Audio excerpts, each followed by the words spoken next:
ನಮಸ್ಕಾರ ಮೆಚ್ಚಿನ ಮಿತ್ರರೇ, ಎಲ್ಲರಿಗೂ ಶುಭೋದಯವನ್ನು ಹೇಳ್ತಾ ಗುರು ಬ್ರಹ್ಮ ಗುರು ವಿಷ್ಣು ಗುರುದೇವೋ ಮಹೇಶ್ವರ ಅಂತ, ಗುರು ಸಾಕ್ಷಾತ್ ಪರಬ್ರಹ್ಮ ತಸ್ಮೈ ಶ್ರೀ ಗುರುವೇ ನಮಃ ಅಂತ ಹೀಗೆಲ್ಲ ಹೇಳ್ತಾ ನಾವು ಗುರುಗಳ ಸ್ಮರಣೆಯನ್ನು ಯಾವ ರೀತಿ ಮಾಡ್ತೀವಿ ಅಂತಕ್ಕಂಥದ್ದು. ಒಂದು ಶ್ಲೋಕ, ಆ ಶ್ಲೋಕದ ಅರ್ಥ ಅದು ಹೇಗಿರ್ತದಪ್ಪ ಅಂತಂದರೆ ಅದರ ವಿವರಣೆ. ನೀವು ಯಾವುದೇ ಒಂದು ವಿಷಯವನ್ನು ತೆಗೆದುಕೊಂಡಾಗ ಅವರು ಹೇಳ್ತಕ್ಕಂಥ ವಿಧಾನ ಅದು ಅವರ ಅನುಭವ ಆಗಿರ್ತದೆ. That is an experience of their life, how they are going to explain it. ಯಾವುದಾದ್ರೂ ಆಗಿರ್ಬೋದು, ಈ ವಿಷಯ ಇದು ಹೀಗೆ ಅಂತ ಅವರು ಹೇಳಿಕೊಂಡು ಉಲ್ಲೇಖ ಮಾಡ್ಕೊಂಡು ಹೋಗ್ತಕ್ಕಂಥದ್ದು. ಸೊ ಈಗ ಸಡನ್ನಾಗಿ ಗುರುಗಳು ಏನು ಅಂತಂತಂದರೆ, ನಾನು ಬಾಲ್ಯದಿಂದ ಅಂದರೆ ನಮ್ಮ ತಂದೆ ತಾಯಿ ಅವರುಗಳ ಜೊತೆ ಬೆಳೆಯೋದಕ್ಕಿಂತ ಹೆಚ್ಚಿಗೆ ಗುರುಗಳ ಜೊತೆ ಅವರ ಮನೆಗಳಲ್ಲಿ ಬೆಳೆದಂಥವನು. ನನ್ನ 7ನೇ ತರಗತಿನಲ್ಲಿ, ಅದಕ್ಕೂ ಮೊದಲು ನಾನು ನಮ್ಮ ಸಂಬಂಧಿಕರ ಮನೆಯಲ್ಲಿದ್ದರೂ ಕೂಡ ಅವರು ಕೂಡ ಟೀಚರೇ. ನನ್ನ ಹಣೆ ಬರೋ ಟೀಚರ್ಗಳ ಜೊತೆ ಇದ್ದಿದ್ದೇ ಆಗೋಗಿತ್ತು. ಸೊ ಹಾಗೆಲ್ಲ ಏನಪ್ಪ ಅಂತಂದರೆ 7ನೇ ತರಗತಿಯಲ್ಲಿ ಓದುವಂಥ ಸಂದರ್ಭದಲ್ಲಿ ನನ್ನ ಒಬ್ಬ ಗುರುಗಳು, ನೀನು ಬಾ, ನೀನು ನನ್ನ ಜೊತೆಗೆ ಬಂದ್ಬಿಡು ನೀನು ಅಂತ ಹೇಳಿ ಆಗಿನ ಒಂದಷ್ಟು ಪರಿಸ್ಥಿತಿಗಳನ್ನು ಅರ್ಥ ಮಾಡಿಕೊಂಡು ಅವರು ನಮ್ಮ ಶಾಲೆಯಲ್ಲೇ ಪಾಠ ಮಾಡ್ತಾ ಇದ್ದಂಥ ಗುರುಗಳು. ಸೊ ದೈನಂದಿನ ಅವರು ನಮ್ಮನ್ನು ನೋಡ್ತಾರಲ್ವ, ನೀನು ಬಾ ನನ್ನ ಜೊತೆಗೆ, ನಾನು ನಿಮ್ಮ ಅಜ್ಜಿಗೆ ಹೇಳ್ತೇನೆ, ನೀನು ಬಂದ್ಬಿಡು ನಮ್ಮ ಜೊತೆಗೆ ಇದ್ದುಬಿಡು. ಸೊ ಹಾಗೆ ಹೇಳಿದಾಗ ನಮ್ಮ ಮನೆಯಲ್ಲಿ ಅದಕ್ಕೆ ಪರ್ಮಿಷನ್ ಸಿಗುತ್ತೆ. ಗುರುಗಳು ಕಳೀತಾ ಇದ್ದಾರೆ, ಅವನಲ್ಲಿದ್ದರೆ ಅಟ್ಲೀಸ್ಟ್ ಒಂದು ಉತ್ತಮವಾದ ವಿದ್ಯೆ ಸಿಗ್ಬೋದೇನೋ ಅಂತ. ಸೊ ಸೀದಾ ಏನಾಗುತ್ತಪ್ಪ ಅಂತಂದರೆ, ಅಂದ್ಕೊಳ್ಳದೆ ನನ್ನ ಪ್ರಯಾಣ ಅಲ್ಲಿಂದ ಒಂದು 20 ಕಿಲೋಮೀಟ್ರ್ ಮುಳಬಾಗಿಲಿಗೆ ಹೋಗಬೇಕು, ಬರಬೇಕು ನಂಗಲಿಯಿಂದ. ಸೊ ಹೀಗೆ ಟ್ರಾವೆಲ್ ಮಾಡ್ತಕ್ಕಂತಹ ಸನ್ನಿವೇಶ ನಿರ್ಮಾಣ ಆಗುತ್ತೆ. ಅಲ್ಲಿ ಹೋದರೆ ಅವರು, ಆ ಗುರುಗಳ ಹೆಸರು ನಾನು ಹೇಳೋದಕ್ಕೆ ಹೋಗೋದಿಲ್ಲ, ಮುಂದೊಂದು ದಿನ ಹೇಳೋಣ. ಅಲ್ಲಿ ಅವ್ರ ಮಗ ಇರ್ತಾರೆ, ಅವರು ನನ್ನ ಜೊತೆಲೇ ಒಂದೇ ಕ್ಲಾಸ್ ಓದ್ತಾ ಇರ್ತಕ್ಕಂಥವ್ರು. ಅವರನ್ನು ಟ್ಯೂಷನ್ಗೆ ಹಾಕಿರ್ತಾರೆ. ಇವರು ಗುರುಗಳು ನೋಡಿ ಎಂಥ ತಮಾಷೆ ಅನ್ನೋದಕ್ಕಿಂತ ಇದು ವಿದ್ಯೆ. ನಾನು ಇದಕ್ಕೊಂದು ಹಿಂದೆ ಒಂದು ಉದಾಹರಣೆ ಹೇಳಿದ್ದೆ, ಹಿತ್ತಲ ಗಿಡ ಮದ್ದಲ್ಲ ಅಂತ. ಈ ನಮ್ಮ ಮನೆಯಲ್ಲಿ ಬೆಳೀತಕ್ಕಂಥ ಗಿಡವನ್ನು ನಾವು ಅದನ್ನು ಪರಿಪೂರ್ಣವಾಗಿ ಬಳಸ್ಕೊಳ್ಳೋದಕ್ಕೆ ಸಾಧ್ಯ ಆಗೋದಿಲ್ವಾ, ಅಥವಾ ಎಲ್ಲೋ ಅದು ಎಲ್ಲ ಸಂದರ್ಭದಲ್ಲಿ ಹಾಗಾಗುತ್ತೆ ಅಂತ ಹೇಳಲ್ಲ. ಬಟ್ ಇವರು ಬಂದು ಕನ್ನಡ ಟೀಚರ್ ಆಗಿರೋದ್ರಿಂದ ಇವ್ರೇನು ಮಾಡ್ತಾರೆ, ಇನ್ನೊಬ್ಬರು ಮ್ಯಾಥ್ಸ್ ಟೀಚರ್ ಹತ್ರ ಕಳಿಸ್ತಿರ್ತಾರೆ ಟ್ಯೂಷನ್ಗೆ. 7ನೇ ತರಗತಿ ಕತೆ ನಾನು ಹೇಳ್ತಾ ಇರ್ತಕ್ಕಂಥದ್ದು. ಸೊ ಆ ಟ್ಯೂಷನ್ಗೆ ನನ್ನ ಕಳಿಸ್ತಾರೆ. ಹುಡುಗ ಪಾಪ ಕಷ್ಟದಲ್ಲಿದ್ದಾನೆ, ಇವನಿಗೆ ಟ್ಯೂಷನ್ ಮಾಡಿ ವಿದ್ಯೆಯನ್ನು ಕೊಡಿ ಇವ್ರಿಗೆ ಅಂತ ಹೇಳಿದ್ರೆ, ಅವರು ಆಗಲಿ ಮಾಡೋಣ, ಅದಕ್ಕೇನಂತ ಎಷ್ಟೋ ಹುಡುಗರು ಇರ್ತಾರೆ, ಅವನೊಬ್ಬ ಏನು. ಈ ಎಲ್ಲ ಹುಡುಗರುಗಳು ಅವರು ಒಂದು ಹೆಚ್ಚು ಕಡಿಮೆ ಒಂದು 20ರಿಂದ 25 ಜನ ಹುಡುಗರು ಬೆಳಗ್ಗೆನೇ ಹೋಗಬೇಕು ಟ್ಯೂಷನ್ಗೆ. ಸಮ್ಟೈಮ್ಸ್ ಈವ್ನಿಂಗು, ಜಾಸ್ತಿ ಈವ್ನಿಂಗ್ ಇರ್ತಿತ್ತು. ಈವ್ನಿಂಗ್ ತಗೊಳ್ಳದೇ ಇರೋ ದಿನ ಬೆಳಗ್ಗೆ ಬರೋದಕ್ಕೆ ಹೇಳ್ತಿದ್ರು. 7ನೇ ತರಗತಿನಲ್ಲಿ ನಮ್ಮ ಗುರುಗಳು ಏನು ಮಾಡೋರಪ್ಪ ಅಂತಂದರೆ, 5 ಗಂಟೆಗೆ 4:15ಗೆ ಎಬ್ಬಿಸ್ಬಿಡೋರು ನಮ್ಮನ್ನು. 4:15ಗೆ ಎಬ್ಬಿಸಿದ್ರೆ ನಾವು ಫ್ರೆಶ್ ಅಪ್ ಆಗಿ ಅನ್ನೋದು ಮುಖ ಗಿಕ್ಕ ತೊಳ್ಕೊಂಡೆಲ್ಲ ಮಾಡಿ 5 ಗಂಟೆಗೆ ಕೂತ್ರೆ ಒಂದು ಅಪ್ ಟು 6:30ವರೆಗೂ ನಾನು ಅದೇನಿದೆ ಅಭ್ಯಸಿಸ್ಬೇಕು. ಏನು ನನಗೆ ಗೊತ್ತಿಲ್ಲ, ವಿಪರ್ಯಾಸವೋ ಗೊತ್ತಿಲ್ಲ ಇಲ್ವಾ, ಅದು ಸಮಸ್ಯೆನ ನನಗೆ ಗೊತ್ತಿಲ್ಲ. ಸಮ್ಟೈಮ್ಸ್ ಓದ್ತಾ ನಾನು ಕೂಡಿಸ್ಬಿಡ್ತಿದ್ದೆ. ಬಟ್ ಅಲ್ಲಿ ಅವ್ರ ಮಗ ನಾನು ಇಬ್ಬರೇ ಕೂತ್ಕೊಳ್ತಾ ಇದ್ದಿದ್ದು ಓದೋದಕ್ಕೆ. ಅವ್ರ ದೊಡ್ಡ ಮಗ ಒಬ್ಬರಿದ್ದರು, ಅವರು ಯಾವಾಗ ಒಂದೊಂದು ಸಲ ಬರೋರು. Because they have separate room. ನಾವು ಮಾಡಿ ಮೇಲೆ ಒಂದು ಪೆಂಟ್ ಹೌಸ್ ಥರ ಇರ್ತಿತ್ತು, ಚಿಕ್ಕದೊಂದು ರೂಮ್ ಇರ್ತಿತ್ತು ಅಲ್ಲಿ. ಸೊ ಅಲ್ಲೇ ಓದ್ಕೋಬೇಕು ನಾವು. ಮಲಗೋದು ಕೂಡ ಅಲ್ಲೇ ಮಲಗ್ತಾ ಇದ್ದಿದ್ದು. ಸೊ ಹೀಗಿರ್ಬೇಕು. ಅವರು ಮಧ್ಯೆ ಬಂದು ಇನ್ಸ್ಪೆಕ್ಷನ್ ಮಾಡೋದು, ಇವರು ಓದ್ತಾನೆ ಇದ್ದಾರಾ ಇಲ್ವಾ ಅಂತ. ಸೊ ಮಲಗಿದ್ರೆ ಪಣೆ ಎದಳು ಓದ್ಕೋ ಅಂತ. ಹೀಗೆಲ್ಲ ಒಂದು ಅಭ್ಯಾಸ ಮಾಡ್ತಕ್ಕಂಥ ವಿಧಾನ. ಅನಂತರದಲ್ಲಿ ಇದೇನಾಗುತ್ತೆ, ಇದನ್ನೆಲ್ಲ ಕೇಳ್ತಾರವ್ರಿಗೆ ಬೇರೆಯವರಿಗೆ ಇದು ಅವಕಾಶಗಳಷ್ಟೇ. ಆಸಕ್ತಿ ಅವಕಾಶ ಇರೋವ್ರಿಗೆ ಮಾತ್ರ ಯಾವುದೋ ಒಂದು ಆಪರ್ಚುನಿಟಿ ಅಂತಕ್ಕಂಥದ್ದು ಕದ ತಟ್ಟುತ್ತೆ. We have to wait for that. ಅಲ್ಲಿವರೆಗೂ ನಮ್ಮ ತನವನ್ನು ನಾವು ಕಾಪಾಡ್ಕೋಬೇಕಾಗುತ್ತೆ. ಅವಕಾಶ ಬರೋವರೆಗೂ we have to wait what is return to us. ನಮ್ಮ ಅನುಭವಕ್ಕೆ ಇಲ್ಲದೆ ಇರೋದನ್ನು ನಾವು ಪ್ರಯತ್ನ ಮಾಡ್ತೀವಿ ಅನ್ನೋದನ್ನು, ಅದರಲ್ಲಿ ಸಫಲತೆ ಅಂದರೆ we will get the result ಅಂತಕ್ಕಂಥದ್ದು. ಯಾವುದರಲ್ಲಿ ನಮಗೆ ಅನುಭವ ಪರಿಣಿತಿ ಬರುತ್ತೆ ನಾವು ಅದನ್ನು ಮುಂದುವರಿಸ್ಕೊಂಡು ಹೋಗ್ತಕ್ಕಂಥದ್ದಿದೆ ನೋಡಿ. ಸೊ ಅದರಲ್ಲಿ we will get better result. The people will accept that ಅಂತಕ್ಕಂಥದ್ದನ್ನು ನಾನು ಬಾಲ್ಯದಿಂದ ನಂಬಿರ್ತಕ್ಕಂಥವ್ರು. ಆಮೇಲೆ ಆಪರ್ಚುನಿಟಿ ಅಂತಕ್ಕಂಥದ್ದು ಕೂಡ ನಾವು ಹುಡುಕೊಂಡು ಹೋಗೋದು ಬೇರೆ, ತಾನಾಗೇ ವರಿಸಿ ಅಥವಾ ಒಲಿದು ಬರ್ತಕ್ಕಂಥದ್ದು. ವರಿಸಿ ಒಲಿದು ಅಂತಂದರೆ ಇಷ್ಟಪಟ್ಟು ಬರ್ತಕ್ಕಂಥದ್ದು, ಅದು ಬಹಳ ಇಂಪಾರ್ಟೆಂಟು. ನಮ್ಮಲ್ಲಿರ್ತಕ್ಕಂಥ ಒಂದು ಅನುಭವವನ್ನು ಜನ ಅಥವಾ ನಮ್ಮ ಸುತ್ತಮುತ್ತಲೂ ಇರ್ತಕ್ಕಂಥ ನಮ್ಮವರಿದ್ದರೂ ಕೂಡ ಸಾಕು, ಅವ್ರಿಗೆದ್ದೇನೂ he is good or he is better than others, ಆ ಬೇರೆಯದರಲ್ಲಿಗಿನ್ನ ಇವನು ಇದರಲ್ಲಿ ಒಂದು ಹೆಜ್ಜೆ ಮುಂದಕ್ಕೆ ಹೋಗ್ತಕ್ಕಂತಹ ಒಂದು ಅನುಭವ ಇವನಲ್ಲಿದೆ ಅಂತಕ್ಕಂಥದ್ದನ್ನು ನಮ್ಮವರೇ ಗುರುತಿಸಿರ್ತಾರೆ. ಅದನ್ನು he knows very well, the people will know that ಇವನು ಇದರಲ್ಲಿದ್ದರೆ ಹಿ ಕ್ಯಾನ್ ಲೀಡ್ ಗುಡ್. ಈ ಲೀಡ್ ಅಂತಕ್ಕಂಥ ಪದ ಇದೆ ನೋಡಿ, it means the create some good environment ಅಂತ. ಆ ಒಂದು ಸ್ಥಿತಿಯಲ್ಲಿ ಅವನು ಒಂದು ಉತ್ತಮವಾದ ವಾತಾವರಣವನ್ನು ನಿರ್ಮಾಣ ಮಾಡ್ತಾನೆ ಅಂತಕ್ಕಂಥದ್ದು. ಸೊ ಹೀಗೆ ಇದಿಷ್ಟು ಯಾಕೆ ಹೇಳ್ತಾ ಇದ್ದೀನಿ ಅಂತಂದರೆ, ಮೊನ್ನೆ ಒಂದು 15 ದಿನದ ಹಿಂದೆ ಇದ್ದಕ್ಕಿದ್ದ ಹಾಗೆ ಒಂದು ಫೋನ್ ಮಾಡ್ತೇನೆ. ನಮ್ಮ ಮಾಸ್ಟ್ರವರು ಮಿಸ್ಸಸ್ಸು ಫೋನ್ ಮಾಡಿ, ಇಲ್ಲ ನಾನು ಬರಬೇಕು ಅಂದ್ಕೊಳ್ತಾ ಇದ್ದೇನೆ, ಒಂದು 2 ಮಂತ್ಸಿಂದ I am unable to reach your place. ನನಗೆ ಭಾಳ ಕಷ್ಟ ಆಗ್ತಿದೆ, ಬಟ್ ಯಾಕೋ ಮನಸ್ಸಿಗೆ ತುಂಬ ಬಂದಿದೆ, ನಾನು ನೋಡಬೇಕು ಅನ್ನಿಸ್ತಿದೆ ಗುರುಗಳನ್ನ, ಹೇಗಿದ್ದಾರೆ ಏನು ಅಂತ. I just started with them. So ಆ ಮಾತು ಅವ್ರಿಗೆ ಅರ್ಥ ಆಗುತ್ತೆ ಸಮ್ಟೈಮ್ಸ್. ನೋಡಿ, ಎಲ್ಲರಿಗೂ ಕೂಡ ಪರಿಸ್ಥಿತಿ ಅಂತಕ್ಕಂಥದ್ದು ಹೇಗಿರುತ್ತೆ ಅಂತಂದರೆ, we are running behind the health, we are running behind the money, we are running behind the education, we are running behind the knowledge. ಇದರಲ್ಲಿ ಯಾವುದಿಲ್ಲ ಅಂದರು ಇನ್ ಬಿಟ್ವೀನಲ್ಲಿ ಲಾಟ್ಸ್ ಆಫ್ ವರ್ಕ್ಸ್ ಇರುತ್ತೆ.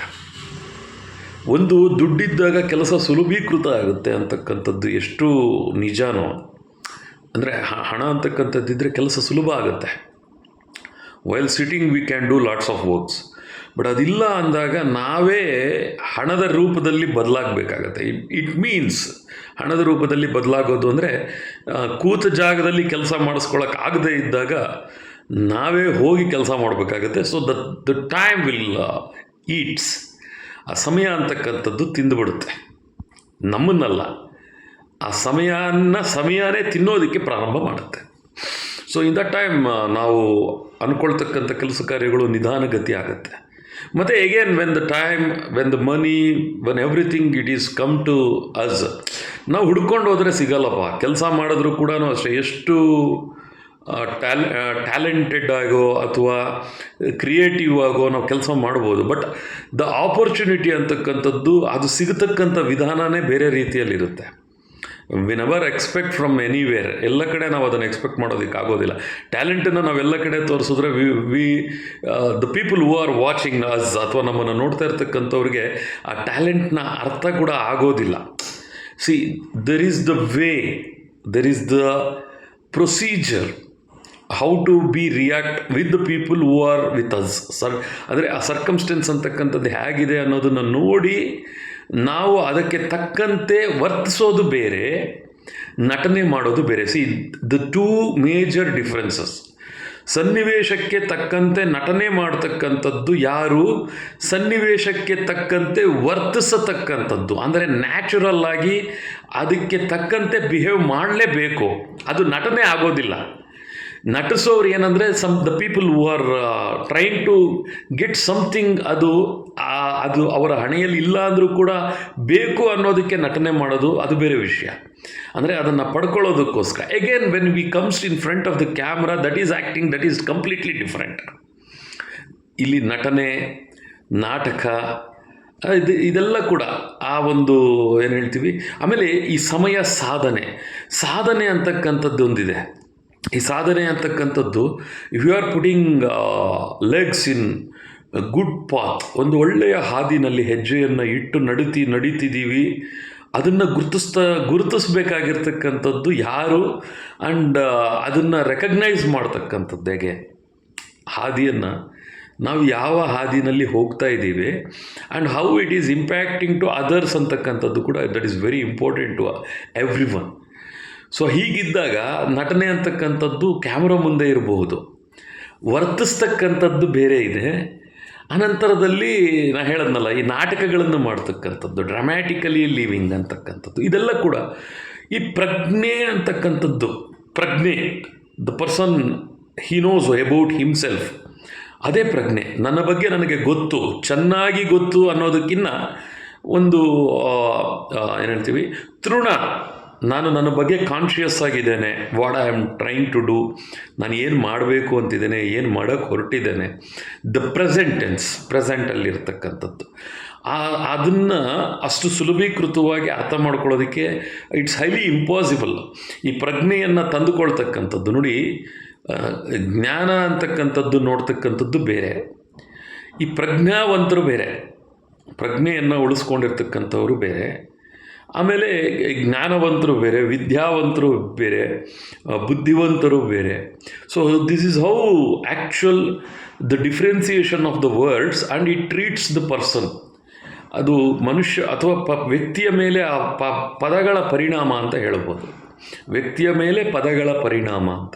ಸೊ ನೀವು ಬುದ್ಧಿವಂತನನ್ನು ಬುದ್ಧಿವಂತ ಅಥವಾ ಒಬ್ಬ ಜ್ಞಾನವನ್ನು ಹೊಂದಿರತಕ್ಕಂಥವನಿಗೆ ಜ್ಞಾನವಂತ, ಇಫ್ ಯು ಸೇಯಿಂಗ್ ರಿಪೀಟೆಡ್ಲಿ, ಇಂಥ ಸಂದರ್ಭದಲ್ಲಿ ಈ ಏನು ಹೇಳ್ತೀವಿ ನಾವು, ಈ ಬಸವಣ್ಣನವರ ಕೆಲವು ವಚನಗಳಲ್ಲಿ ಇದು ಒಂದಿದೆ, ಏನಪ್ಪ ಅಂತಂದರೆ, ಹೊಗಳಿ ಹೊನ್ನ ಶೂಲಕ್ಕೆ ಏರಿಸಬೇಡಯ್ಯ ಅಂತ. ಅಂದರೆ ಈ ಹೊಗಳಿಕೆ ಅಂತಕ್ಕಂಥ ಪದ that is very very dangerous. ಹೊಗಳಿಕೆ ಅಂತಕ್ಕಂಥದ್ದು ಮನುಷ್ಯನನ್ನು ಯಾವ ಮಹಿಷಾಸುರನೋ ಅಥವಾ ಭಸ್ಮಾಸುರನೋ ಅಥವಾ ಮತ್ತಿನ್ಯಾವ ಅಸುರರೋ, ಅಂದರೆ ರಾಕ್ಷಸರು, ಒಬ್ಬ ಒಳ್ಳೆಯತನವನ್ನು ತುಳಿಯೋದಕ್ಕೆ ಬೇಕಾಗೇ ಇಲ್ಲ. ನಮ್ಮ ಅಹಂಕಾರ ಇಲ್ಲಿ ನೋಡಿ, ಅಹಂಕಾರ ಪದದ ಅರ್ಥ ನಾನು ಮೊದಲೇ ಹೇಳಿದ್ದೇನೆ. ಈ ಅಹಂಕಾರ ಅಂತಕ್ಕಂಥದ್ದು ವಿಧವಾಗಿ ಬಳಸ್ತೇವೆ, ಎಲ್ಲೆಲ್ಲಿ ಯಾವ್ಯಾವ ರೀತಿ ಅಂತ. ಮತ್ತು ಅದಕ್ಕೆ ದುರಹಂಕಾರ, ಮದ, ಇವೆಲ್ಲ ಸರಿಯಾಗಿ ಅರ್ಥ ಮಾಡ್ಕೋಬೇಕು. ಅಹಂಕಾರ ಮನುಷ್ಯನ ಆಭರಣ. ಇದೇನಪ್ಪ ಹೀಗೆ ಹೇಳ್ಬಿಟ್ಟೆ ಅಂತ. ಅಹಂ ಅಂದರೆ ಅಲ್ಲಿ ಈಗ ನೋಡಿ, ಸಂಸ್ಕೃತದಲ್ಲಿ ನಾನು ಈ explanation what I am trying to say is from Sanskrit. ಇದನ್ನು ನೀವು ಕನ್ನಡಕ್ಕೆ ತರ್ಜುಮೆ ಮಾಡಿದಾಗ ಇದರ ಅರ್ಥ ಬೇರೆ ಭಿನ್ನ ಆಗುತ್ತೆ. And the differentiation of the word ನಾನು ಹೇಳ್ತಾ ಇರ್ತಕ್ಕಂಥದ್ದು. ಅಹಂ ಪಣೀಂದ್ರ ಅಷ್ಟೇ, ಅಲ್ಲಿ ಕಾರವನ್ನು ಸೇರಿಸೋ ಹಾಗಿಲ್ಲ. ಅಹಂ ಪಣೀಂದ್ರ, ಈ ಅಹಂ ಅಂದರೆ ನಾನು ಪಣೀಂದ್ರ ಅಂತ ಹೇಳ್ತಕ್ಕಂಥದ್ದು ಇದೆಯಲ್ಲ, ಆ ನಾನು ಅಥವಾ ನನ್ನತನವನ್ನು ನಾವು ಗುರುತಿಸ್ಕೊಳ್ತಕ್ಕಂಥದ್ದಿದೆ ನೋಡಿ. ಆ ಪದಗಳನ್ನು ವಿಭಿನ್ನಗಳನ್ನಾಗಿ ಮಾಡತಕ್ಕಂಥದ್ದು, ಅಂತಹ ವಿಧಾನಗಳನ್ನೆಲ್ಲ ಕೂಡ ನಿರಂತರ ಅಭ್ಯಸಿಸಬೇಕು. ಈಗ ನಾನು ವಿಷಯಕ್ಕೆ ಬರೋದಾದರೆ ನೋಡಿ, ನಾನು ಅವರು ನಮ್ಮ ಇವ್ರುಗಳಿಗೆ ಫೋನ್ ಮಾಡಿ ಮಾತಾಡಿದಾಗ ಬರ್ತೀನಿ ಅಂತ ಹೇಳಿದಾಗ it takes around nearly 20+ days and I visited them and I visited, ಹೋದೆ, ಒಂದಷ್ಟು ನನಗೆ ತೋಚಿದ್ದೇನೋ ಒಂದಷ್ಟು ಹಣ್ಣು ಹಂಪಲು, ಗುರುಗಳಲ್ವ, visited I taken back again, call back ಅಂತೀವಲ್ಲ, ಮೆಮೊರೀಸನ್ನು, ಒಂದಷ್ಟು ಹಳೆಯ ವಿಚಾರಗಳನ್ನು ಅವ್ರ ಜೊತೆ ಕೂತು ಒಂದಷ್ಟು ನಗೆಯಾಗಿ, ತಮಾಷೆಯಾಗಿ, ಗೌರವಯುತವಾಗಿ. ತಮಾಷೆ ಅಂತಕ್ಕಂಥದ್ದಾಗಿರಬಹುದು. ಆಮೇಲೆ ನಾವು ಏನೋ ಮಾತನಾಡೋದಕ್ಕೆ ಹೋದಾಗ ಆಗ್ತಕ್ಕಂಥ ಹಲವು ಪದಗಳ ಏನಿರ್ತದೆ ಅದರಲ್ಲಿ ಯಾವುದೇ ರೀತಿಯಾದಂತಹ ಇದು ಬರಬಾರದು, ಬಳಸ್ತಕ್ಕಂಥ ವಿಧಾನ. ಗುರುಗಳು ವಯಸ್ಸಾಗ್ಬಿಟ್ಟಿದೆ, ಏನೋ ಮಾತಾಡೋದಕ್ಕೆ ಆಗೋದಿಲ್ಲ, ಬಟ್ ಸ್ಟಿಲ್ ಒಂದಷ್ಟು ಅವರ ವಯೋ ಮಿತಿಗೆ ತಕ್ಕಂತೆ, ಅವರ ವಯೋ ಸಹಜತೆಗೆ ತಕ್ಕಂತೆ ಒಂದಷ್ಟು ತಮಾಷೆ. ಆಮೇಲೆ ಊಟ ಮಾಡ್ತೀವಪ್ಪ ಅಂದರು, taken some little bit of food.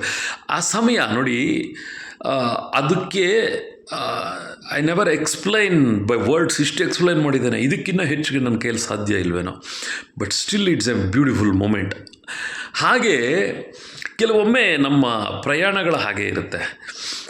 ಒಂದೊಂದು ಸಲ ಇದ್ದಕ್ಕಿದ್ದಂಗೆ ಅಂದ್ಕೊಳ್ಳದೆ ಗಾಡಿ ಸ್ಟಾರ್ಟ್ ಆಗಿಬಿಡುತ್ತೆ. ಸ್ಟಾರ್ಟ್ ಆಗಿದ್ದು ನಡಿ ಮಡಿಕೇರಿ, ನಡಿ ತಿರುಪತಿ, ನಡಿ ಧರ್ಮಸ್ಥಳ, ನಡಿ Kukke. How it never plan it. ಅದು ಇಮ್ಯಾಜಿನೇಷನ್ ಕೂಡ ಇರೋದಿಲ್ಲ, ಅನ್ಇಮ್ಯಾಜಿನಬಲ್. ಅಂದ್ಕೊಳ್ಳದೆ ಹೊರಟ್ಬಿಡ್ತೀವಿ. ಆ ಟೈಮ್ ಅಂತಕ್ಕಂಥದ್ದು ಹಾಗಿರುತ್ತೆ. ಆಗಬೇಕು ಅನ್ನೋ ಒಂದು ಸಂಕಲ್ಪ ಹಾಗಿದ್ದಾಗ ನಾನು ಇದನ್ನೆಲ್ಲ ಕೂಡ ಭಾಳ ಸೂಕ್ಷ್ಮವಾಗಿ ಅರ್ಥೈಸ್ಕೊಂಡು ಗಮನಿಸ್ಕೊಂಡು how these are all things will work. ಏನಿಲ್ಲ ರೀ, ಮನೋಸಂಕಲ್ಪ ಬಲವಾಗಿರಬೇಕು. ಅದಕ್ಕೆ ಮೀರಿ ನಾವು ಏನು ಹೇಳ್ತೀವಿ, ಪ್ರಿಪೇರ್ಡ್ ಆಗಿರಬೇಕು. ಅದು ಒಬ್ಬರೇ ಹೋಗೋದಾದರೆ ಈಗ ಅಂದ್ಕೊಂಡು ಈಗ ಹೋಗೋದಕ್ಕಂದ್ರೂ ಕೂಡ ಅದಕ್ಕೆ ಮತ್ತೆ ಹಣ ಬೇಕು, ಅದಕ್ಕೆ ಪೂರಕವಾಗಿರ್ತಕ್ಕಂಥ ಮನಸ್ಸು, ಆರೋಗ್ಯ, ದೇಹ ಕೂಡ ಸ್ಪಂದಿಸಬೇಕು. ನೀವು ಎಲ್ಲಾದರೂ ಹೊರಗಡೆ ಹೋದಾಗ ಯು ಕ್ಯಾನ್ ಅಬ್ಸರ್ವ್ ಇಟ್, ಅದೆಲ್ಲ ಇದ್ರೆ ಭಾಳ ಚೆನ್ನಾಗಿರುತ್ತೆ ಅಂತ. ಸೊ ಹೀಗೆ ಗುರುಗಳ ವಿಚಾರಕ್ಕೆ ಬರಬೇಕು ಅನ್ನೋದಾದರೆ we have to treat well them. ಅವರು ನಮ್ಮನ್ನೇ ಯಾರಿಗೋ ಹೇಳ್ತಾ ಹೀಗೆ ಅಂದೆ. ಅವನು ನನ್ನ ಸ್ನೇಹಿತ, ಅವನೇನು ಮಾಡ್ತಾನೆ, ಬಂದಾಗೆಲ್ಲ ಪಾಪ ಅವ್ನ ಗುರುಗಳಂದರೆ ಅಭಿಮಾನ, ಆ ಅಭಿಮಾನದಲ್ಲಿ ಬೈಗುಳ ಇಟ್ಟಿರ್ತಾನೆ. How great he is. ಅವನ್ನ ಗ್ರೇಟ್ ಅಂತ ಹೊಗಳ್ಬೇಕಿಲ್ಲ ಅಂದರೆ ಅವ್ನು ಫೀಲ್ ಆಗಿಬಿಡ್ತಾನೆ. ಅವನು ಗುರುಗಳಂದರೆ ಅವನಿಗೆ ಭಾಳ ಇಷ್ಟ, ಟೀಚರ್ ಅಂದರೆ ಭಾಳ ಇಷ್ಟ. But before when he start to speak ಒಂದು ವರ್ಡ್ ಬೈಯೋದು, after finishing later on he starts to scold them. ಅದು ಯಾಕೆ ಅಂತಂದರೆ I don't know whether what he stopped or what he lost from them ಅನ್ನೋದು ಗೊತ್ತಿಲ್ಲ. ಅವನಿಗೆ ಇಲ್ಲ ಹೊಡೆದಿರ್ತಕ್ಕಂಥ ಏಟೋ ಅಥವಾ ಏನೋ ಸಮಥಿಂಗ್ ಅವನಿಗೆ ಅದು ಬೇಜಾರೋ ಅಥವಾ ಖುಷಿ. Some people are there in my friend circle, what they do is, ಅವರು ಖುಷಿ ಆದರೆ ಗುರುಗಳನ್ನು ಬೈತಿರ್ತಾರೆ. ನಮ್ಮ ದುರಾದೃಷ್ಟಗಳು ಅದೆಲ್ಲ. ಅಂದರೆ ನಾವು ಅದನ್ನು ಕೇಳ್ತಾ ಇರಬೇಕು. We can't explain them. ಏನು ಮಾಡ್ತೀರಾ, ಅವ್ರಿಗೆ ಹೇಳಿದ್ರು ಕೂಡ ಅಷ್ಟೇ. ಅಭ್ಯಾಸ ಬನವೋ ಹುಟ್ಟುಗುಣವೋ ಐ ಡೋಂಟ್ ನೋ.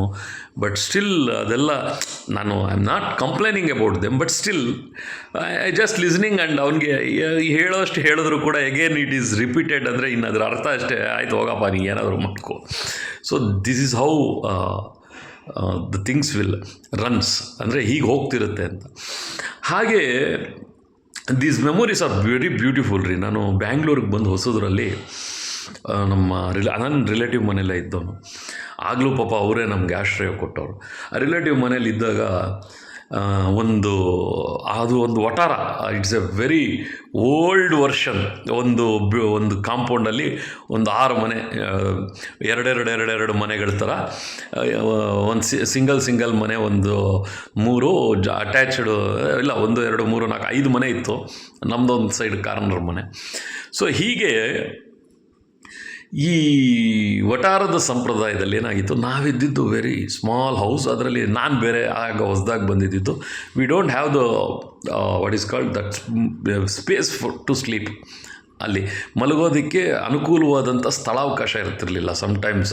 ಅದರಲ್ಲಿ ನಾವು ಓದ್ಕೋಬೇಕು. ಆ ಪುಟ್ಟ ಮನೆಯಲ್ಲಿ ಒಂದು ಆ ಟಿ ವಿ ಹಾಕ್ಬಿಟ್ರೆ ನಮಗೆ actually I started to learn commerce. Actually PUC time ನಾನು ಹೇಳ್ತಾ ಇರ್ತಕ್ಕಂಥದ್ದು, still not degree. So that ಆ PUC ಮಾಡಬೇಕಾದ್ರೆ ಪುಸ್ತಕಗಳು ಅದು ಎಲ್ಲ ಇಟ್ಕೊಳ್ಳೋದಕ್ಕೆ ಮಾಡೋದಕ್ಕೆ. ಬಟ್ ಆದರೆ ಆ ಪಕ್ಕದಲ್ಲಿ ನಮ್ಮವರೇ ಒಬ್ಬರು ಇದ್ದರು, ತಿಳಿದವರು. They are not relatives, some ಪರಿಚಯಸ್ಥರು. ಅವ್ರು ನೋಡಿದ್ರಲ್ಲ ಭಾಳ ವರ್ಷದಿಂದ, ನಿಮ್ಮ ಹುಡುಗರು ನಮ್ಮ ಮನೆಗೆ ಕಳಿಸಿರಿ ಮಲ್ಕೊಳ್ಳೋಕ್ಕೆ, ನಾನು ಹೇಗೋ ಒಬ್ಬರೇ ಇರ್ತೀನಿ ಅಂದೇಳಿ. So that I went there. ಅವರು ಪಾಪ ರಾತ್ರಿ ನಾವು ಹೋಗೋಷ್ಟೊತ್ತಿಗೆ ಅವರೇ ಹಾಸಿಗೆ ಎಲ್ಲ ಹಾಸ್ಬಿಟ್ಟು ರೆಡಿ ಮಾಡಿ ಎವ್ರಿ ಡೇ ನಾವು ಹೋಗೋಷ್ಟೊತ್ತ, ಇಲ್ಲ ನಾನು ಮಾಡ್ಕೊಳ್ತೀನಿ ಅಂದರೆ she is an aged person. So ಹೋಗ್ತಿದ್ವಿ. ಆ ಮಾರ್ನಿಂಗು ಕಣ್ಣಿಂಗೆ ನಿದ್ದೆ ಎದ್ದು ಕಣ್ಣು ಬಿಟ್ಟ ತಕ್ಷಣ ಟಿ.ವಿನಲ್ಲಿ ಚಂದನಾ ಚಾನಲ್ನಲ್ಲಿ ದೇವರುಗಳಿಗೆ ಅಭಿಷೇಕಗಳು ಮಾಡ್ತಾ ಇರ್ತಕ್ಕಂಥ ಒಂದು program. I don't know it is coming or not. ನಾನು I am just recalling that. Actually ಅದೆಂಥ ಅದ್ಭುತ ರೀ. ಬೆಳಗ್ಗೆ ಎದ್ದರೆ ಆ ಟಿ.ವಿ ಅವ್ರ ಪಾಪ ಅದನ್ನೇ ಇಟ್ಟಿರೋರು. ಅವ್ರ ಪಾಡ್ಗೆ ಅವ್ರು ಕೆಲಸ ಮಾಡ್ಕೊಳ್ಳೋರು, ಒಂದು ಸೈಡಲ್ಲಿಂದ ಓಡಾಡಿಕೊಂಡು ಅವ್ರ ಕೆಲಸ ಅವ್ರು ಮಾಡ್ಕೊಳ್ಳೋರು. But once I open the eyes, 6 ಗಂಟೆಗೂ 6:30 ಮಧ್ಯದಲ್ಲಿ ಎದ್ದೊಳ್ತಿದ್ವಿ. ಆ ಎಕ್ಸಾಕ್ಟ್ ಟೈಮಲ್ಲಿ ನಮ್ಗೆ ನಿದ್ದೆ ಎಬ್ಬಿಸ್ತಿದ್ದಿದ್ದೆ ಆ ಮಂತ್ರಗಳು ಟಿ.ವಿ ಚಾನಲ್ನಲ್ಲಿ. ಅದು ಕಂಡುಬಿಟ್ಟ ತಕ್ಷಣ ಒಬ್ಬರು ಅಭಿಷೇಕ ಎಲ್ಲ ದೇವರ ಸ್ಥಾನಗಳಿಗೂ ಹೋಗಿ ದೇ ಆರ್ ಕ್ಯಾಪ್ಚರಿಂಗ್ ದಟ್ ಏನದು ವಿಡಿಯೋ ತಗೊಂಡು ಆ ಅಭಿಷೇಕದ ಎಲ್ಲ ವಿಡಿಯೋಗಳನ್ನು ನೋಡ್ತಾ ಇದ್ದಂತಹ ದಿನಗಳದು. ಸೊ ಇದೆಲ್ಲ ಯಾಕೆ ಹೇಳ್ತಾ ಇದ್ದೀನಿ ಅಪ್ಪ ಅಂತಂತಂದರೆ, ಅದೆಲ್ಲ it's a very beautiful moments of our life. ನಮಗೆ ಸಮಯ ಇರಲ್ಲ ಅಷ್ಟೇ ರೀಕಾಲ್ ಮಾಡ್ಕೊಳ್ಳೋಕೆ, ನಾವು ಏನೇನೋ ಜ್ಞಾಪಕ ಮಾಡ್ಕೊಳ್ಳೋದಕ್ಕೆ ಪ್ರಯತ್ನ ಪಡ್ತೇವೆ. But if you give the time to think or recall, ಅದು ಅಂದರೆ ಹಿಂದಿನ ಒಂದು ಒಳ್ಳೆಯ ದಿನಗಳನ್ನು, ಒಳ್ಳೆಯ ಕ್ಷಣಗಳನ್ನು ನಾವು ಆಸ್ವಾದಿಸಬೇಕು ಅಂತಂದರೆ ಆ ಥರದ್ದು ಭಾಳಷ್ಟಿರುತ್ತೆ. ಅಂಥದ್ದನ್ನೆಲ್ಲ ನಾವು ಏನು ಮಾಡ್ತೀವಿ, we are lefting because I don't know whether why. So that I always suggest the people who are watching my videos or something, please do the ಮೆಡಿಟೇಷನ್ಗೆ ಹೋಗಿ, ಅದರಂಥ ಅದ್ಭುತ ಇನ್ನೊಂದಿಲ್ಲ. ಬಟ್ ಆ ಮೆಡಿಟೇಷನಲ್ಲಿ ಕೂಡ ಕೆಲವಷ್ಟು ವಿಚಾರಗಳು ನೀವು ತಿಳ್ಕೊಂಡು ಮಾಡೋದು ಉತ್ತಮ ಅಂತಕ್ಕಂಥದ್ದು ನಾನು ಹೇಳ್ತೇನೆ. So why? Because the meditation with the practice of guru is really good. ಒಬ್ಬ ಗುರುಗಳನ್ನು ಅವರ ಮುಂದೆ ಅಥವಾ ಬಿಫೋರ್ ಸ್ಟಾರ್ಟಿಂಗ್ ಲೆಟ್ ದೆಮ್, ಒಬ್ಬ ಗುರುವನ್ನು ನೀವು ಅವರಿಗೆ ವಿಷಯವನ್ನು ತಿಳಿಸಿ ಮಾಡಿ. Why? Because when you are going in to the meditation, ಅದರಲ್ಲಿ ನಿಮಗೆ ಗೊತ್ತಿರಬೇಕು, ನಾವು ಬ್ರೀತ್ ಮಾಡ್ತಾ ಇರ್ತೇವೆ, ಅಟ್ ದ ಸೇಮ್ ಟೈಮ್ ನಮ್ಮ ಮನಸ್ಸು ರನ್ನಿಂಗಲ್ಲಿರುತ್ತೆ. ಈ ಮನಸ್ಸು ರನ್ನಿಂಗಲ್ಲಿದ್ದಾಗ ಮೆಡಿಟೇಷನ್ ಕಡೆ ಕಾನ್ಸಂಟ್ರೇಷನ್ ಕೊಡ್ದಿರಾ, ಇಫ್ ಈ ಕ್ರ್ಯಾಸ್ ಅಂದರೆ ಕ್ರಾಸ್ ಇನ್ ದ ಸೆನ್ಸ್, ಆ ಮನಸ್ಸಿನ ಭಾವನೆಗಳನ್ನು ಉಸಿರಿನ ಜೊತೆ ಅಲ್ಲಿ ಫಸ್ಟ್ ಕ್ಲಿಯರ್ ಮಾಡ್ಕೊಂಬಿಡ್ಬೇಕು. ನಾವು ಮನಸ್ಸನ್ನು ಕಾಮಾಗಿ, ಮನಸ್ಸನ್ನು ಸಂಪೂರ್ಣ ಒಂದು ಕ್ಲಾರಿಟಿಗೆ ತಂದುಕೊಂಡು then we have to observe the meditation. ಆ ಉಸಿರಾಟವನ್ನು ಗಮನಿಸಬೇಕು. ನೀವು ಅಲ್ಲಿವರೆಗೂ ಹೋಗ್ದಿರಾನೇ ನೀವು if you start doing meditation ಅಂದರೆ ಅದನ್ನು ಸರಿಯಾಗಿ ಅರ್ಥೈಸ್ಕೊಳ್ದಿರ ಮಾಡಿದಾಗ ನಿಮಗೆ ಅದರ ಒಂದು ಪೂರ್ಣವಾದಂತಹ ರಿಸಲ್ಟ್ ಬರೋದಕ್ಕೆ ಕಷ್ಟ ಆಗುತ್ತೆ. So that take the guidance. ಒಂದು ಉತ್ತಮವಾಗಿರ್ತಕ್ಕಂತಹ ಒಬ್ಬ ಒಳ್ಳೆಯ ಗುರುಗಳ ಒಂದು ಅವರ ಏನು ಹೇಳ್ತೀವಿ, ಅವರ ಅನುಭವದ ಡೈರೆಕ್ಷನ್ನಲ್ಲಿ, ಅವರ ವಿಧಾನದಲ್ಲಿ ಕ್ಲಿಯರಾಗಿ ತಿಳ್ಕೊಂಡು ಅಭ್ಯಾಸ ಮಾಡಿ. ಆಮೇಲೆ ಈ ಮಾಡ್ತಕ್ಕಂತಹ ಪೂಜೆ, ಮಾಡ್ತಕ್ಕಂತಹ ವಿಧಾನಗಳು ಅದೆಲ್ಲವೂ ಕೂಡ ಒಬ್ಬೊಬ್ಬರ ಶೈಲಿಗಳು ಬೇರೆ ಇರ್ತದೆ ದೇವರ ಪೂಜೆಗಳಲ್ಲಿ, ಅದೆಲ್ಲ ಕೂಡ. ಸೊ ಅದನ್ನು you don't try to comment that. ಯಾಕೆಂದರೆ the practice, the chanting of mantras, ಅದು ಪ್ರಾಕ್ಟೀಸಲ್ಲಿ ಬಂದಿರ್ತದೆ. ಒಬ್ಬೊಬ್ಬರ ವಿಧಾನಗಳು ಒಂದೊಂದು ರೀತಿಯಾಗಿ ಮಾಡ್ಕೊಂಡು ಹೋಗ್ತಕ್ಕಂಥದ್ದು. ಬಿಕಾಸ್ ವಿ ಕಾಂಟ್, ಅದು ನಮ್ಮಲ್ಲಿ ಭಾಳಷ್ಟು ವಿಧಗಳಿದೆ ಪೂಜಾ ವಿಧಾನಗಳು. ಇದು ಹೀಗೆ, ಅವ್ರದ್ದು ಬೇರೆ ಥರ, ಅವ್ರದ್ದು ಬೇರೆ ಥರ, ಅದರಲ್ಲಿ ಮಧ್ಯೆ ಶಾಸ್ತ್ರಗಳು, these are all things are they. So that kindly respect the gurus who are all teached you. ನಿಮಗೆ ಯಾರ್ಯಾರೆಲ್ಲ ಅಭ್ಯಾಸ, ಒಂದು ವಿದ್ಯೆ, if you are doing any work, ಅವರೆಲ್ಲ ಗುರುಗಳೇ. ಐದರ್ ಯು ಆರ್ ಡೂಯಿಂಗ್ ಒಂದು ಡ್ರೈವಿಂಗ್ ಹೇಳಿಸ್ಕೊಟ್ಟವ್ರು ಕೂಡ ಗುರುಗಳೇನಪ್ಪ. ಆಮೇಲೆ ಯಾವುದೋ ಒಂದು ಸ್ಕ್ರೂ ಬಿಚ್ಚೋದು ನಮಗೆ ಗೊತ್ತಿಲ್ಲ ಅಂದರೆ ಅವರು ಕೂಡ ಟೀಚರ್ಸೇ. ಅದಕ್ಕಿಂತ ಮೊದಲು ತಂದೆ ತಾಯಿ ಗುರುಗಳು. ರೆಸ್ಪೆಕ್ಟ್ ಅಂತಕ್ಕಂಥದ್ದು sometimes, yes, I will directly say. ಯಾಕೆ ಇದನ್ನು ಹೇಳ್ತೀನಿ ಅನ್ನೋದನ್ನು ಕೂಡ ಹೇಳ್ತೇನೆ. ಗೌರವ ಅಂತಕ್ಕಂಥದ್ದು ಎಲ್ಲರಿಗೂ ಇರುತ್ತೆ. But sometimes what happens, the situation of the environment, how we growned, ನಾವು ಹೇಗೆ ಬೆಳೆದ್ವಿ ಅನ್ನೋದು ಕೂಡ ನಮ್ಮ ಮಾನಸಿಕ ಸ್ಥಿತಿಗೆ ತುಂಬ ಪರಿಣಾಮವನ್ನು ಬೀರಿರುತ್ತೆ, ಮನಸ್ಸಿಗೆ. ಸೊ ಅಂತಹ ಸಂದರ್ಭದಲ್ಲಿ ಅಗೌರವ ಅಂತಕ್ಕಂಥದ್ದು, ನಾನು ಆಗಲೇ ಒಂದು ಉದಾಹರಣೆ ಹೇಳಿದ್ದೆ. ನಮ್ಮ ಸ್ನೇಹಿತರು ಗುರುಗಳನ್ನು ಬೈದುಬಿಡ್ತಾರೆ, ಮಾತಿನ ಮಧ್ಯೆ ಅದೇನೋ ಬೈತಾರೆ, ಮುಂದೆ ಒಂದು ಸೇರಿಸಿರ್ತಾರೆ, ಹಿಂದೆ ಒಂದು ಸೇರಿಸ್ತಾರೆ. ಅವ್ರಿಗೆ ಎಲ್ಲಿಂದ, and I will say very clearly, ಗುರು ದೋಷ ಅಂತಕ್ಕಂಥದ್ದು ಇರ್ತದೆ. ವಿದ್ಯೆ ಬರಬೇಕು, ಮನಸ್ಸು ಸ್ಥಿರವಾಗಿ ವರ್ಕ್ ಆಗಬೇಕು ಅಂತಂದರೆ ಕರ್ಮಾನುಸಾರವಾಗಿ ವಿದ್ಯೆ ಅದು ಆ್ಯಕ್ಯುರೇಟಾಗಿ ವರ್ಕ್ ಆಗಬೇಕು ಅಂತಂದರೆ ಪ್ರತಿಯೊಬ್ಬರಿಗೂ ಒಂದು ವಿದ್ಯೆ ಇದ್ದೇ ಇದೆ. ಒಂದಲ್ಲದೇ ಇದ್ದರೆ 2-3 ಕಲ್ತಿರ್ತಾರೆ. ಬಟ್ ದ ಯುಟಿಲೈಸೇಷನ್ ಅಂತಕ್ಕಂಥದ್ದು. ಸೊ ಈ ವಿದ್ಯೆಯನ್ನು ಬಳಕೆ ಮಾಡೋದಕ್ಕೆ ಮೊದಲು ಗುರುಗಳ ಆಶೀರ್ವಾದ ಇರಬೇಕು. ದ ಬ್ಲೆಸ್ಸಿಂಗ್ ಆಫ್ ಗುರು. ಯಾವ ಗುರು? ವಿದ್ಯೆ ಹೇಳಿಕೊಟ್ಟ ಗುರುಗಳು, ಅನ್ನ ಹಾಕಿದ ಗುರುಗಳು, ಹಸುವನ್ನು ನೀಗಿಸಿದವರು, ವಸ್ತ್ರವನ್ನು ಕೊಟ್ಟಿದ್ದರೆ ಕೆಲವೊಮ್ಮೆ ಅಂಥ ಸ್ಥಿತಿ ಇದ್ದಾಗ ಬಟ್ಟೆಯನ್ನು ಕೊಡಿಸ್ತಿರ್ತಕ್ಕಂಥವ್ರು, ವಸ್ತ್ರದಾನ. ಈ ದಾನ ಪದ ತುಂಬ ಜನಕ್ಕೆ ಅರ್ಥವೇ ಆಗಿಲ್ಲ. ದಾನದ ಬಗ್ಗೆ ಸ್ವಲ್ಪ ಉಲ್ಲೇಖಗಳು ಮಾಡಬೇಕು. ಏನು ಈ ದಾನ? ಪ್ರಾಣೋಪಾನ ವ್ಯಾನೋ ದಾನ ಸಮಾನ ಸಪ್ರಾಣ. ದಾನದ ಬಗ್ಗೆ ಉಲ್ಲೇಖಗಳಾಗಲಿ. ವಾಟ್ ಈಸ್ ದಾನ? ತುಂಬ ಜನಕ್ಕೆ ಈ ದಾನವನ್ನು ಕೊಡ್ತಕ್ಕಂಥದ್ದು, ತೆಗೆದುಕೊಳ್ತಕ್ಕಂಥದ್ದು, ಅದರ ವಿಧಾನಗಳು ಭಾಳಷ್ಟು ಮಂದಿಗೆ ಗೊತ್ತಿಲ್ಲ. ಆ ದಾನ ಅಂತಕ್ಕಂಥದ್ದು ಸರಿಯಾದ ವಿಧಾನದಲ್ಲಿ ಸರಿಯಾದ ವ್ಯಕ್ತಿಗಳಿಗೆ ಸಿಗತಕ್ಕಂಥ ಸ್ಥಿತಿ ನಿರ್ಮಾಣ ಆಗಬೇಕು ಅಂತಕ್ಕಂಥದ್ದು ನನ್ನ ಅಭಿಲಾಷೆ. ಯಾರಾದರೂ ಆಗಿರ್ಬೋದು.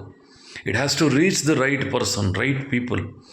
ಏಕೆಂದರೆ ಒಬ್ಬ ವ್ಯಕ್ತಿ ಒಂದು 100 ರೂಪಾಯಿ ಕೊಟ್ಟರೆ ಅದನ್ನು 1000 ಮಾಡಿ, ಅಂದರೆ ಅದು 100 ರೂಪಾಯಿನ 1000 ಮಾಡಿ ಅಂತಂದರೆ ಆ 100ನ್ನು ಕಟ್ ಮಾಡಿ 1000 ಪೀಸ್ ಮಾಡೋದಲ್ಲ. 100ನ್ನು 1000ವಾಗಿ ಅದನ್ನು ತಲುಪಿಸ್ತಕ್ಕಂಥ ವಿಧಾನವನ್ನು ಮಾಡ್ತಕ್ಕಂಥದ್ದು. ಅಂದರೆ ಈಗ ಒಂದು ಊಟವನ್ನು ಒಬ್ಬರಿಗೆ ಹಾಕಿದ್ರೆ ಆ ಊಟ ಮತ್ತೆ ಅವರ ಕೈಯಿಂದ ಅಟ್ಲೀಸ್ಟ್ ಕಡೆ ಪಕ್ಷ ಒಂದು 5 ಜನಕ್ಕಾದರೂ ಹೋಗಬೇಕು ಅಂತಕ್ಕಂಥದ್ದು ದಾನ. ಇದು ಹಣ ಆಗಿರಬಹುದು, ವಸ್ತು ಆಗಿರಬಹುದು, ವಸ್ತ್ರ ಆಗಿರಬಹುದು, ಭೂಮಿ ಆಗಿರಬಹುದು, ಕನಕ ಆಗಿರಬಹುದು, ರಜತ ಆಗಿರ್ಬೋದು. ಯಾವುದಾದ್ರೂ ನೀವು ದಶದಾನಗಳ ಬಗ್ಗೆ ಹೇಳ್ಕೊಂಡು ಹೋಗ್ತೀರ.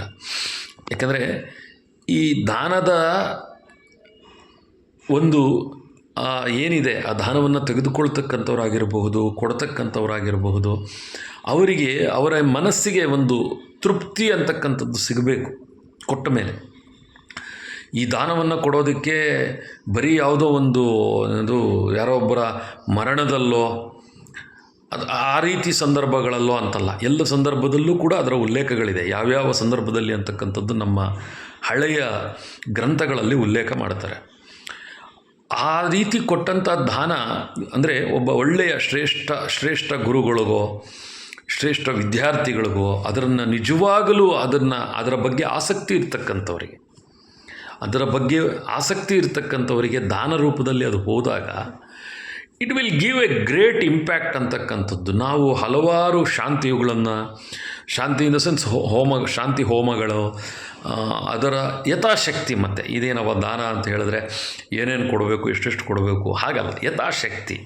ಈ ಪದ ಭಾಳ ಸಿದ್ಧಾಂತ ಅಥವಾ ಕ್ಯಾಲ್ಕ್ಯುಲೇಷನನ್ನು ಸರಿಯಾಗಿ ಅರ್ಥ ಮಾಡ್ಕೊಂಡಿರ್ತಕ್ಕಂಥವ್ರು, ಕ್ಯಾಲ್ಕ್ಯುಲೇಷನ್ ಅಂತಕ್ಕಂಥದ್ದನ್ನು ಸರಿಯಾಗಿ ಅರ್ಥ ಮಾಡ್ಕೊಂಡಿರೋರಿಗೆ ದಾನದ ಬೆಲೆ ಗೊತ್ತಿರ್ತದೆ. ಕ್ಯಾಲ್ಕ್ಯುಲೇಷನ್ ಅನ್ನೋದು ಸರಿಯಾಗಿ ಅರ್ಥ ಮಾಡ್ಕೊಂಡಿರ್ತಕ್ಕಂಥವ್ರು. There is some calculation. ಈಗ ಒಂದು ಸಣ್ಣ ಉದಾಹರಣೆಯನ್ನು ನಾನು ಹೀಗೆ ಹೇಳ್ಬೋದು. ಕೆಲವೊಮ್ಮೆ ನಾವೇನು ಮಾಡ್ತೀವಿ ಅಂತಂದರೆ, ನಿಮಗೆ ಏನು ಶಕ್ತಿ ಇದೆ ಅದನ್ನು ಕೊಡಿ ಅಂತ ಹೇಳ್ತಕ್ಕಂಥ ಪದವನ್ನು ಬಳಸ್ತೇವೆ. ಈ ಶಕ್ತಿ ಅಂತಕ್ಕಂಥದ್ರಲ್ಲಿ ಅವ್ರು ಏನು ಎಷ್ಟು ಅನ್ನೋದು ಅವ್ರಿಗೆ ಅರ್ಥವೇ ಆಗೋದಿಲ್ಲ ಭಾಳಷ್ಟು ಮಂದಿಗೆ. ಅಂಥ ಕಡೆ ಲೆಕ್ಕಾಚಾರ ಓಪನ್ ಆಗಿರಬೇಕು, ಕ್ಯಾಲ್ಕ್ಯುಲೇಷನು. ಬಟ್ ಕೆಲವರಿಗೆ ಲೆಕ್ಕಾಚಾರ ಇರ್ತಕ್ಕಂಥ ವ್ಯಕ್ತಿಗಳಿರ್ತಾರೆ, ಅವ್ರಿಗೆ ಗೊತ್ತು ಅವರ ಶಕ್ತಿ ಏನು ಅಂತಕ್ಕಂಥದ್ದು ಆ ಲೆಕ್ಕಾಚಾರ ಇರತಕ್ಕಂಥ ವ್ಯಕ್ತಿಗಳಿಗೆ ಗೊತ್ತಿರ್ತದೆ. ಅಂದರೆ ಅವರ ನಿಜ ಜೀವನದ ಕರ್ಮ ಅನುಸಾರವಾಗಿ ಬಂದಿರತಕ್ಕಂತಹ ಹಿಂದಿನ ಅವರ ಕಷ್ಟ, ಅವರ ಸಂಪಾದನೆ, ಅವರ ಅದೃಷ್ಟ, ಅದರೆಲ್ಲದರಿಂದ ಬಂದಿರತಕ್ಕಂತಹ ಅವರ ಅನುಭವದ ಸಂಪಾದನೆ. ನೋಡಿ, ಅನುಭವದ ಸಂಪಾದನೆ. ಈ ಹಣ ಅದು ಎಷ್ಟಾದರೂ ಇರಬಹುದು. That experience it gives huge, may be it gives less sometimes. So that these are all the balancing. ಈ ಬ್ಯಾಲೆನ್ಸಿಂಗಲ್ಲಿ ಕೊಡ್ತಕ್ಕಂಥದ್ದೇ ಒಂದಷ್ಟರ ಮಟ್ಟಿಗೆ ದಾನ. ಇಂತಹದ್ರಲ್ಲಿ ನಮ್ಮ ದಾನದ ಪ್ರಮಾಣವನ್ನು ನಾವು ಕೇಳೋ ಅಂಥ ಸ್ಥಿತಿ ನಿರ್ಮಾಣ ಎಲ್ಲಿ ಆಗುತ್ತೆ, ಎಲ್ಲಿ ಆಗಬಾರ್ದು ಅಂತಕ್ಕಂಥ ಕ್ಯಾಲ್ಕ್ಯುಲೇಷನ್ ಇರ್ತಕ್ಕಂಥವ್ರಿಗೆ ಗೊತ್ತು ಹೌ ಇಟ್ ಇಂಪ್ಯಾಕ್ಟ್ಸ್ ಅಂತ. ಈಗ ಫಾರ್ ಎಕ್ಸಾಂಪಲ್ ನಾನು ಹೇಳಿದ್ನಲ್ಲ, ಒಬ್ಬ ವ್ಯಕ್ತಿಗೆ ನಾನು ಇದನ್ನು ಕೊಟ್ಟರೆ ಇದನ್ನು ಇವರು ಈ ಪ್ರಮಾಣದಲ್ಲಿ ಹೀಗೆ ಬಳಸೋದ್ರಿಂದ ಇದರಿಂದ ಅನುಕೂಲ ಆಗುತ್ತೆ. So that they can imagine how they want. ಖಂಡಿತ ಇಲ್ಲ ಹೀಗೆ. But some people they don't know the real explanation of the situation or that particular. ಕೆಲವ್ರಿಗೆ ಗೊತ್ತಾಗಲ್ಲ. ನಾವು ಹೇಳಬೇಕು ಅಂತಂದರೆ ಈಗ ಒಂದು ಸಣ್ಣ ಉದಾಹರಣೆ ಕೊಡ್ತೇನೆ. ಒಂದು ಕಾರ್ಯಕ್ರಮವನ್ನು ಒಪ್ಕೊಳ್ತೀವಿ ಅಂದ್ಕೊಳ್ಳೋಣ, ಯಾವುದೋ ಒಂದು what ever it is, event ಅಂತ ಕೂಡ ತಿಳ್ಕೊಳ್ಳಿ, ಕಾರ್ಯಕ್ರಮ ಅಂತಾದರೂ ಅಂದ್ಕೊಳ್ಳಿ. So that the people who R thinking what they think ಅಂತಂದರೆ ಅವ್ರೇನು ಮಾಡ್ತಾರೆ, ನಾವು ಇಷ್ಟು ಕೊಟ್ಬಿಡ್ತೇವೆ ಮುಗಿಸ್ಬಿಡಿ ಅಂತಾರೆ. But they don't know the things how it works ಅಂತ. ದಿನೇ ಬದಲಾಗ್ತಕ್ಕಂತಹ ಪದಾರ್ಥಗಳ ಬೆಲೆ, ನಾವು ಮೀಸಲಿಡ್ತಕ್ಕಂಥ ಸಮಯ ಅವ್ರಿಗೋಸ್ಕರ ಅದನ್ನೆಲ್ಲ ವ್ಯವಸ್ಥೆ ಮಾಡೋದಕ್ಕೆ, ಆನಂತರದಲ್ಲಿ ಅದಕ್ಕೆ ಟ್ರಾನ್ಸ್ಪೋರ್ಟೇಷನ್ ಇರ್ಬೋದು, ಅಲ್ಲಿ ಹೋದಾಗ ಆಗ್ತಕ್ಕಂಥ ಇತರೆ ಖರ್ಚುಗಳಿರ್ಬೋದು. These are the expenses of each and everything. ಈ ಕ್ಯಾಲ್ಕುಲೇಷನನ್ನು ಅರ್ಥವೇ ಮಾಡ್ಕೊಳ್ಳೋದೇ ಇರೋರ ಹತ್ರ ನೀವು ಹೋಗ್ಬಿಟ್ಟು ಅದಂದರೆ ಏನೂ ಗೊತ್ತಿಲ್ಲ ಅವ್ರಿಗೆ, ಏನೋ ಕೊಟ್ಬಿಡಿ ಮಾಡೋಣ ಒಂದು ಈವೆಂಟು ಅಥವಾ ಒಂದು ಪ್ರೋಗ್ರಾಮು ಅಂದಾಗ ಏನಾಗುತ್ತೆ, the people are not ready to accept that. ಅವ್ರು ಹೇಳ್ತಾರೆ ಏನೆಲ್ಲ ಆದಮೇಲೆ ನೀವೆಲ್ಲ ಕಷ್ಟಪಟ್ಟು ಒಂದು ಈವೆಂಟ್ಗೋ, ಒಂದು ಪ್ರೋಗ್ರಾಮ್ಗೋ, ಒಂದು ಅಡುಗೆಗೋ, ಏನಕ್ಕೋ ಒಂದು 50,000 ಖರ್ಚು ಮಾಡಿರ್ತೀರ. ಅವರು ಒಂದು 25,000 ಕೈಯಲ್ಲಿಡ್ತಾರೆ. ಆಯಿತು, ನಮ್ಮ ಶಕ್ತಿ ಇಷ್ಟೇ ಅಂತಾರೆ. ನೀವು ಇನ್ನು 25 ಕಳ್ಕೊಂಡಂಗೆ ಅಲ್ವಾ, ಅಥವಾ 30 ಕೊಡ್ತಾರೆ, ಇನ್ನು 20 ಕಳ್ಕೊಂಡಂಗೆ ಅಲ್ವಾ. ಸೊ ಎಲ್ಲಿ ಕೆಲವೊಮ್ಮೆ ಖಂಡಿತವಾಗಿ ನಾವು ಅದರ ವಿವರಣೆಯನ್ನು ಕೊಡಬೇಕಾಗತ್ತೆ. We have to be strict on that. ಇದೆಲ್ಲವನ್ನು ಅರ್ಥೈಸ್ಕೊಂಡಿರ್ತಕ್ಕಂಥವ್ರಿಗೆ they can calculate very well. ಅವ್ರಿಗೆ ನೀಟಾಗಿ ಅರ್ಥ ಆಗಿಬಿಡುತ್ತೆ ಇದು ಇಷ್ಟೇ ಅಂತ ಹೇಳ್ಬಿಟ್ಟು. This is much we can give for this work ಅಂತಕ್ಕಂಥ.